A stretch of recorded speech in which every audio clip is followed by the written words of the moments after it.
Hello বন্ধুরা, সবাই কেমন আছো? চলে এলাম মাটনের একটা রেসিপি নিয়ে।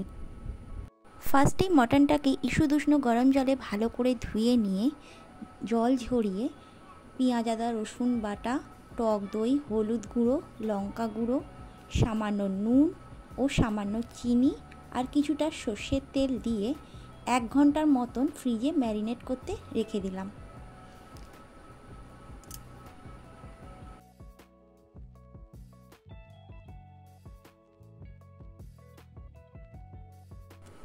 এরপর কড়াইতে সর্ষের তেল দিয়ে আগে থাকতে কেটে রাখা ও নুন হলুদ মাখিয়ে রাখা আলুগুলোকে ভালো করে লাল লাল করে ভেজে নিতে হবে। আলুগুলো ভালো করে ভাজা ভাজা হয়ে যাওয়ার পর একটা পাত্রে আলুগুলোকে তুলে নিতে হবে।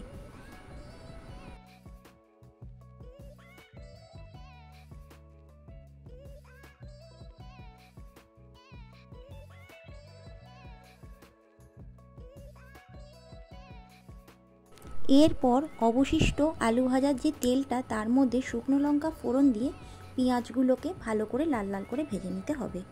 পেঁয়াজগুলো যখন ভালোভাবে লাল লাল করে ভাজা হয়ে যাবে, তার মধ্যে টমেটো বাটা দিয়ে দিতে হবে।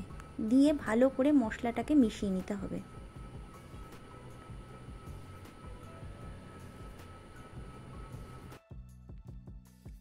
মশলাটা যখন ভাজা ভাজা হয়ে আসবে, এরপরে ম্যারিনেট করা মাংসটাকে দিয়ে দিতে হবে।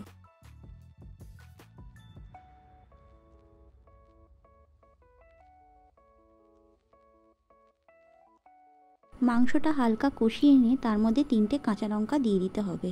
দিয়ে 5 মিনিটের জন্য ঢাকা চাপা দিয়ে দিলাম।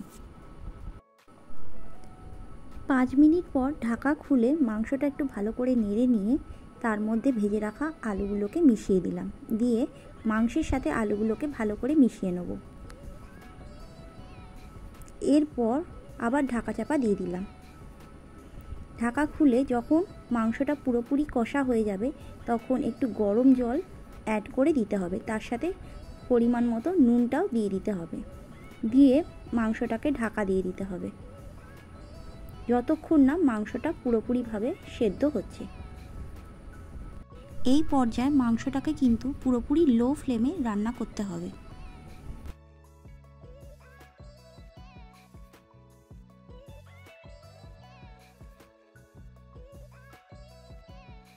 ঢাকা খুলে দেখে নিতে হবে মাংসটা পুরোপুরি সেদ্ধ হয়েছে কিনা। মাংসটা পুরোপুরিভাবে সেদ্ধ হয়ে গেলে সামান্য গরম মশলা গুঁড়ো ও ধনে পাতা কুচি দিয়ে গ্যাসের ফ্লেমটাকে অফ করে আবার ঢাকা চাপা দিয়ে রেখে দিতে হবে। ভিডিওটা যদি ভালো লাগে তাহলে একটা ভিডিওটাকে লাইক করে দিও, চ্যানেলটাকে সাবস্ক্রাইব করে দিও আর বন্ধুদের সাথে শেয়ার করে দিও। ফিরে আসছি নতুন কোনো রান্না নিয়ে।